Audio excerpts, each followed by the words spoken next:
Good afternoon, everyone. Can everybody hear me okay? Sure. I'll take questions after our comments, including in Spanish. Let me just say on behalf of the Pasadena community that this is a very difficult time for any parent and any resident of Pasadena and every resident of Pasadena. Today, I stand before you as mayor of this great city, as a parent in this city, especially a father. And it really hurts all of us in this community to know that a young man's life was taken in the city of Pasadena. This is a city that historically has fought to protect people in their neighborhoods, in their parks, and particularly young children. And so when we learned of this devastating news on Saturday night, we were all touched. We were all touched as human beings. We were all touched as parents. We were all touched as representatives of that young man and his family. Let me say that today with my colleagues, and some of my colleagues will come up to speak, we have to do things differently. We can't continue to take the same approach to public safety in this city or in the region and expect different results. You know, it's not too long ago that we called on more resources for the police department, that we said to the police department, we need more enforcement, we need more officers on the street. And I'm here to renew those calls, to say that we should and we must do things differently. We can't expect that we will disengage with gang members in this community or anyone who is shooting weapons in this community and allow them to continue to do that. I, for one, will not stand here and allow us to continue to do that. The only people who have benefited from the Pasadena Police Department standing back and aggressively pursuing people who are engaging in violent acts are the people engaged in violent acts. And that's not an outcome that I find acceptable. That's not an outcome that I find acceptable in my community or in any community around us. We have to be aggressive in pursuing these individuals. Nobody in this city has the right to fire a weapon unlawfully in the city of Pasadena. No one in this city has the right to treat our residents in the manner that they've been treated in some of these parks. No one in this city has the right to say to young people in our community that you have to stay home, that you can't go out into the park and into the community. All of those people should face the consequences of the law. All of those people should face the consequences of being outside of the law. And so today, I'm renewing my request that the Pasadena Police Department better and more thoroughly engage individuals who are engaged in gang activity and in criminal activity throughout the city of Pasadena and in the region. Let's keep in mind that this is also a regional problem. This is not a problem isolated in the city of Pasadena, and we should treat it as such. But it has to start right here, right now. We cannot wait for another child or another member of this community to be harmed as it occurred this past Saturday evening at 6:12 p.m. A few blocks from here. And so I look forward to hearing from all of you any questions you may have related to this issue. Thank you. I'm going to call my colleague John Kennedy up to say a few remarks, and this occurred in Mr. Kennedy's district. Thank you, Mayor. Thank you, ladies and gentlemen, for being here. My comments that I make this evening are in the context of having been Deputy Chief of Police in Richmond, Virginia. At the time, one of the top 10 murder capitals in the United States. During that tenure, we had a project called Project Exile for those who used in that community a gun in the commission of a crime were in fact exiled from the community because they didn't deserve to be a part of the community. Some thought that was a draconian way of policing. I'm not sure we're there in Pasadena, but it certainly raised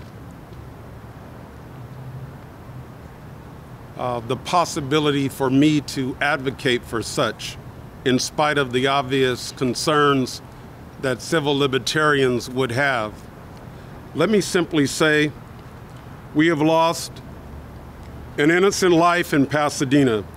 This life was bright and precious. This young teenager had joy and purpose, and the future belonged to him. No longer alive to walk this earth, he is now with God and the angels. His family is beyond grief, and we are not far behind them in anguish that fills our hearts. Our community and its people are in sorrow. To the person who thought so little of all of us to fire a gun in our neighborhood and take this young life, the consequence of your thoughtless action is grief and suffering beyond words. Turn yourself in. To anyone who was with him, turn yourself in. To anyone who knows who he is, turn him in. It does not matter if this man, presumably a man, is black, brown, or white. It does not matter if he is a gang, in a gang, or a lone wolf. It does not matter if he is young or old. Turn him in. I said, turn him in. As diverse peoples and diverse communities, we must stand up and stand together. Justice must be done. It is up to us to speak out and not remain silent. If you know something, say something. Turn him in and end this madness. Thank you. Next, we'll hear from Jessica Rivas. Councilmember Rivas represents District 5. Thank you, Mayor. I represent District 5, which is also in the Northwest where many of these shootings have been occurring. And I can't think of any other way to describe what happened on Saturday night than a nightmare. It's every parent's nightmare. And it's exactly what we all feared what would happen with all the gunshots flying through our neighborhoods in the Northwest over the past weeks and months. So I'm grateful for all the hard work of our police officers who have stepped up their patrols and taken hundreds of guns off the street. But as our Chief Perez has said, and as we saw on Saturday, they can't be everywhere all the time. And so I echo Councilmember Kennedy's calls for folks to share what information they have, and for those involved or know who are involved, speak up and turn those responsible in. And it's also clear to me that while our police department has a vital role to play here, we can't police ourselves out of this. This is a much larger problem, and it's one that we must solve. Because every child in our city deserves to be safe in our neighborhoods, on our streets, in our schools, our parks, and especially in their own homes. Thank you. Thank you. Now we'll take any questions that members of the press may have. Is there any actual update in the investigation that the police department might be able to share? Mayor, do you want, let's have... Yeah, let's have Deputy Chief Moody. We'll take the questions at the end. One more speaker. Deputy Chief Moody. Good afternoon. I'm Deputy Chief Cheryl Moody, C-H-E-R-Y-L, Moody, M-O-O-D-Y. The killing of the 13-year-old on Saturday is a tragedy, and our hearts go out to the family as we continue to keep them in prayer. But not only is the family grieving, the community as a whole is in mourning. because of the loss of life of this innocent young man. What's truly alarming is that this tragedy was a result of a stray bullet. And a stray bullet can have the same devastating impact anywhere in this city. The threat of gun violence is a true danger, and the Pasadena Police Department is working vigilantly to get guns off the streets and out of the hands of those intent to harm others. In the last 2 years, the Pasadena Police Department has confiscated over 700 firearms, many from vehicles, from waistbands, and many from homes and dwellings as a result of search warrants. 250 of those guns were seized since January 2021. The police department will continue in our commitment to utilize all available resources, including extra patrols, intelligence gathering, investigations, and different strategies to combat this rash of shootings. But we need your help. We believe that there are people in the community and elsewhere that may have information that may help to stop the violence and bring those responsible to justice. We ask that you please come forward. If you wish to remain anonymous, you can contact Crime Stoppers, who will guarantee anonymity. Again, like the recent commitment we made following the shooting at the Jackie Robinson Park to deploy resources during the practices and games involving our children, we are just as committed to putting forth every effort to stop the recent shootings that have plagued our city. So with that, Mayor, we can take any questions you may have. Chief, if you amplify on your use of the phrase stray bullet, does that mean you have concluded that the shooter was aiming at a target outside the house and that this was not an intentional firing into an inhabited dwelling? What we know at this point and what we can share is that this was not the intended victim, this was not the intended dwelling. So that's why we call it a stray bullet. But it was an intended firing into a dwelling. It was an intended firing. We don't know if it was meant to go into the dwelling, but it did. It did. What do we think was the target? We don't know. It's still under investigation. We don't know at this point who or what the target was. But we know for sure it wasn't this home or this child. Yes. Any indication this was walk up, drive by? If so, traffic cameras in the area, but did it pick up any information, any intel? So there's no intelligence I can release as far as that's concerned at this time because it's an ongoing investigation. What's the status? Multiple shots fired, single shot fired? That I can't release that information as yet. But it's coming soon. As soon as we can release it, we will. There were officers knocking on neighbors' doors today, Right. this afternoon. Mm-hmm. Anything you can say that they've learned? No, there's nothing I can give to you right now. Okay. Yeah. We have a current active, if you would, bumping of heads with the gangs in that area. Say again, I'm sorry, repeat your question. Current bumping of heads of gangs in that area? Any? We've had some violence between gangs recently, and so we're out really working towards ending that violence and finding out intelligence as to why this is occurring. Sure, what was the response time? The response time was less than a minute, so much so that the victim was still alive and the officers actually administered life-saving methods. And then what's the status of our shot spotters? Is this up yet? The shot spotters should be in place by the first of the year, first of next year. I'm sorry, some of us don't get the context of that. So Shot Spotter is technology by which it's installed throughout different areas of the city, and it will let the police department know when there's an actual shots fired, and its accuracy is within a few feet. So as opposed to us searching the area, getting phone calls to say we heard rounds being fired, Shot Spotters will direct us directly to where shots have been fired. Is there a reward program yet? Not as yet. Not as yet. So, Chief, is it your impression then that the shooter meant another house and ended up at the wrong location? We really can't say for sure. We don't know. We don't know who they were shooting at or why. It's just that a stray bullet went into this home and there's a tragedy that resulted. But the indications that the shots came from across the street from that parking lot seems to indicate they were in position to aim at that house. Yes, that I don't know. That's just investigative information that we're not prepared to release at this time.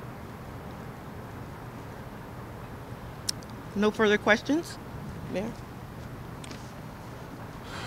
I'd also like to make you aware that present with us today, Councilmember Rivas, Councilmember Felicia Williams, Councilmember John Kennedy, and Vice Mayor Andy Wilson are here. And again, we want to show a unified front against this activity. Many of the questions that you're asking are very relevant to the reaction that is warranted here.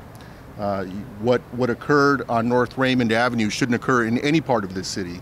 The technology that the chief described is intended to triangulate when shots are fired in any part of this city, making the police department aware immediately where a shot likely emanated from, whether it was across the street, whether it was someone walking or driving by, is all data that we would have if this technology were in place. And so I'm looking forward to that technology being in place so that we're not left to wonder what happened in situations like this, so that the police department can respond quickly and responsibly in a situation like this. Mr. Mayor, is there any kind of a track record the City of Pasadena has of offering rewards for the apprehension and conviction of anyone? We do have, besides WeTip, we have a reward system that offers compensation for anyone who may have any information leading to the arrest of this individual. And I would again encourage anyone who has information to step forward and provide that information, and whether it's confidentially to the police department or through WeTip, we will act on it. I pointed out the idea of track record. Has there been a past pattern of practice where the city has offered rewards, and have they been successful in apprehension and or conviction of suspects? We have offered rewards. I would look to Deputy Chief Moody to talk about any track record that we may have. Yeah, we have offered rewards, and they have been successful in gathering information and in prosecution of those. But we try to keep that information confidential because we want those giving us tips to keep coming forward. So we don't want to publicize the fact that they've given us information. They got someone prosecuted, and people will stop calling. I'm not asking for a name. Okay. Just, look, if you put out a $5,000 reward and you say tip, that person will get a reward. That's it. That's fine. That also sends a message. Right. There's something out there. Hey, look, if you want this cash, all you got to do is talk. Right. That's it. And we've done that, and it has worked for us in the past. Yes. Chief, can you speak more about what triggered this surge of violence in that large community around Raymond? There's several shootings that occurred there in the past, I guess, month and a half or so. Is there two particular gangs that are now at war? What So we haven't identified two particular gangs, but just keep in mind the shootings have not just been in the Raymond area. They've been pretty much citywide. But like I said, we're gathering intelligence. We're working with different members of different entities to gather more gang intelligence to see what specifically is going on. But again, we need the community's help. We need them to come forward, those who know anything to come forward and help us figure out what's going on. And the mayor spoke a moment ago about taking an outside-the-box approach. Are we talking about some kind of gang intervention program to get people, to get these gangs communicating? What are we looking at? We're looking at that. We're looking at holistic approaches. We're looking at whatever we can to combat this problem. Like the city council member said, we can't just police our way out of this, right? It's going to take the community taking back the community. We have to take it back. Is there consideration on restarting the gang? Not as yet, because what we find is that our criminal investigation segment of the gang unit is a better use than just having officers out stopping random people. To the mayor.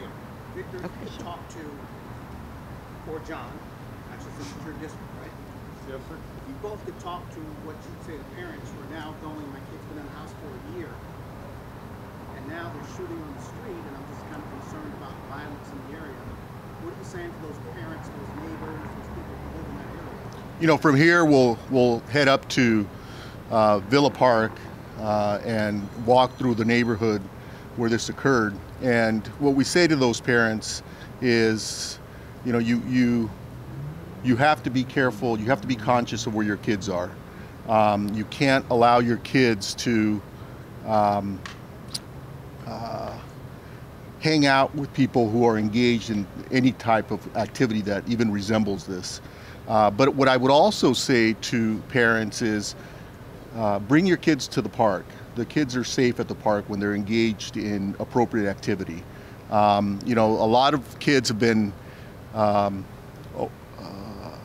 indoors for over a year because of COVID, and we have to bring people back out into the street, into the community, and re-engage with positive activities in our neighborhoods.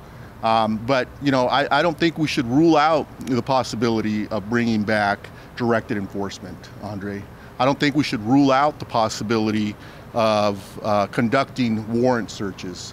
I don't think we should rule out the possibility of doing probation checks where appropriate.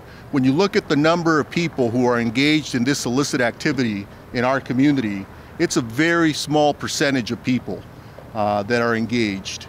And my request of the city manager and the police department is to engage those individuals directly, not wait for them to come out into our parks, not wait for them to come into our neighborhoods and engage our community.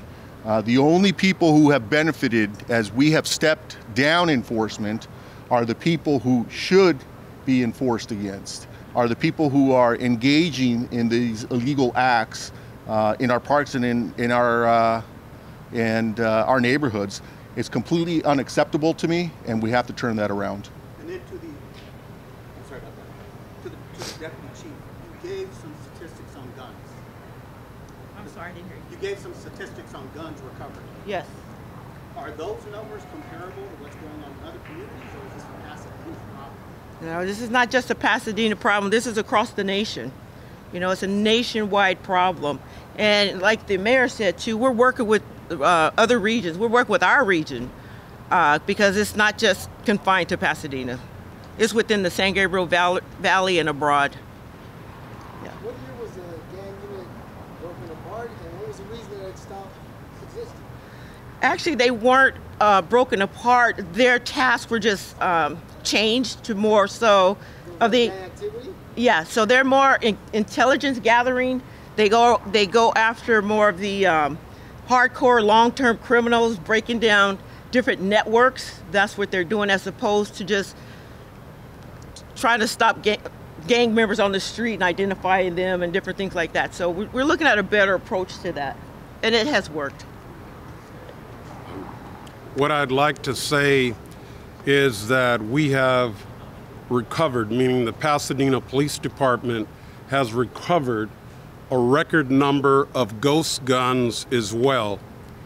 There's no reason for the regular, everyday citizen visitor to Pasadena to have an unlicensed weapon. There's no reason for anyone in our community to have an unlicensed weapon. Do not come to Pasadena with an unlicensed weapon. We are going to remove that weapon from you. You do not have license to come to this city and do bad. And that's what we have seen from some of the people that the Pasadena Police Department has engaged. So, yes, the Pasadena Police Department is going to be more aggressive in dealing with those who have a track record of doing harm in our community. Someone may ask, well, how do you know if they have a track record? So what we also are doing is we're inviting other entities, including those who are involved in parole,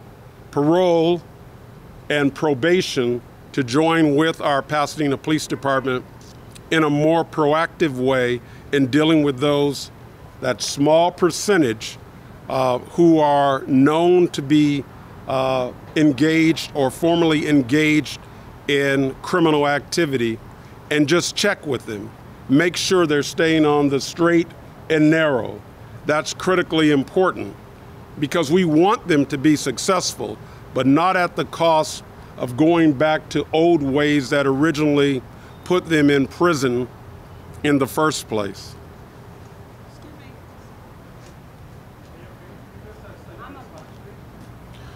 Sí, ¿qué parte?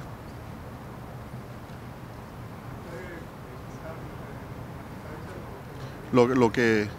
Okay. Bueno, ahora estamos aquí porque ocurrió un incidente en la ciudad de Pasadena donde un niño de 13 años de edad perdió su vida. Eso no es aceptable para nadie que está aquí enfrente. Aquí estamos presentes los miembros del Consejo Municipal de la ciudad de Pasadena para darle un mensaje a los miembros de la comunidad que no vamos a aceptar estos resultados. Y estamos esperando que el departamento de policía sea más agresivo con delincuentes en nuestra comunidad que tienen miembros de nuestra comunidad asustados que esto les va a pasar a ellos o a sus familiares.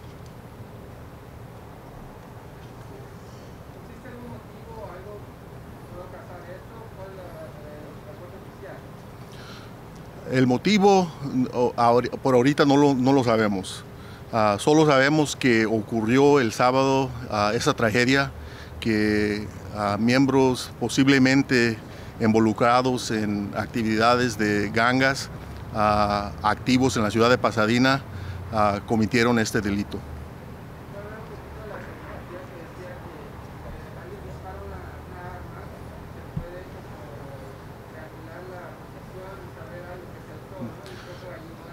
Sí, la tecnología que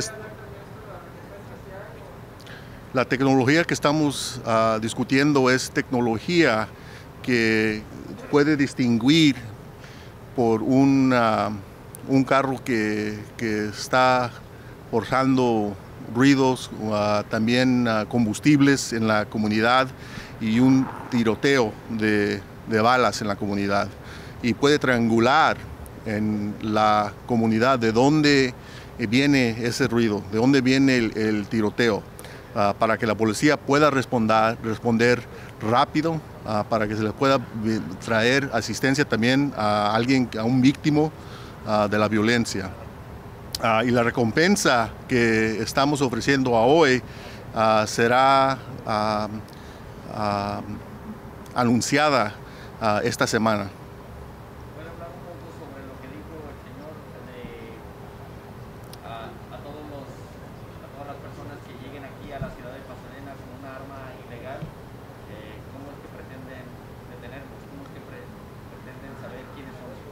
Bueno, lo que le estamos pidiendo al Departamento de Policía es que enfrenten a estas personas que están llegando a la ciudad de Pasadena, porque las personas que están entrando a la ciudad de Pasadena con armas, buscando a otras personas, no vienen necesariamente de aquí, de nuestra ciudad.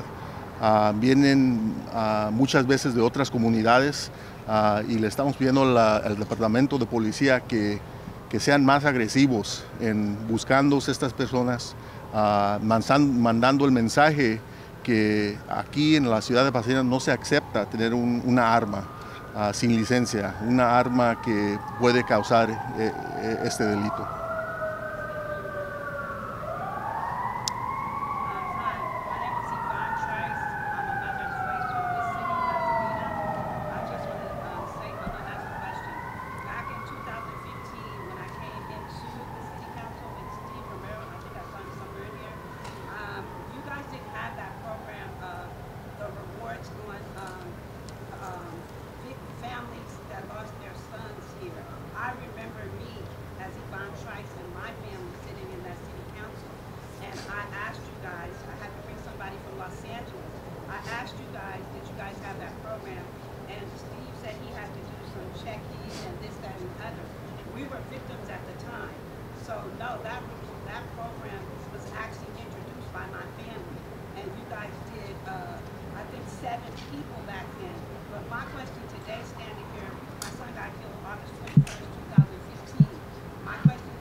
So my question today, is that on every single person that lost their life? And if it is, I'm standing here today saying, since my son's case is not solved, and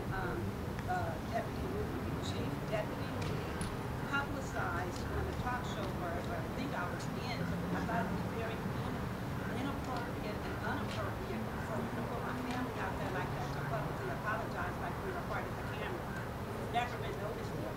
So that's why we fought so hard for that program to be available for the people who lose their families here.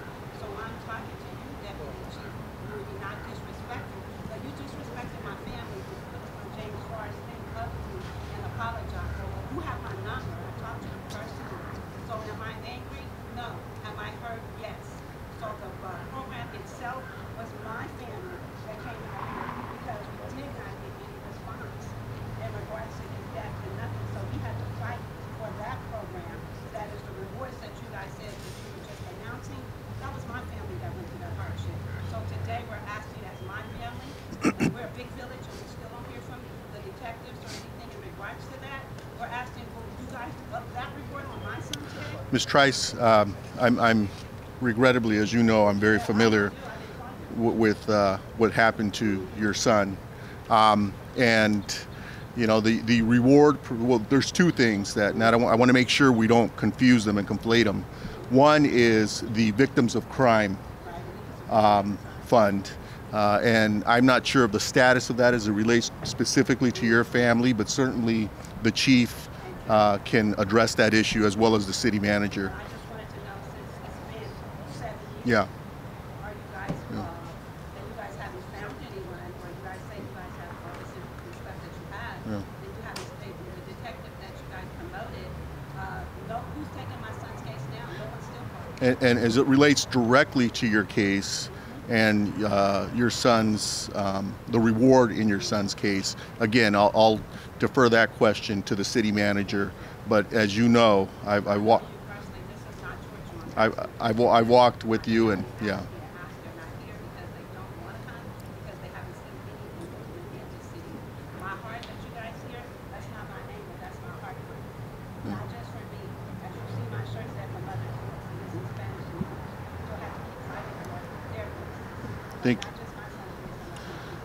Thank you, Ms. Trice.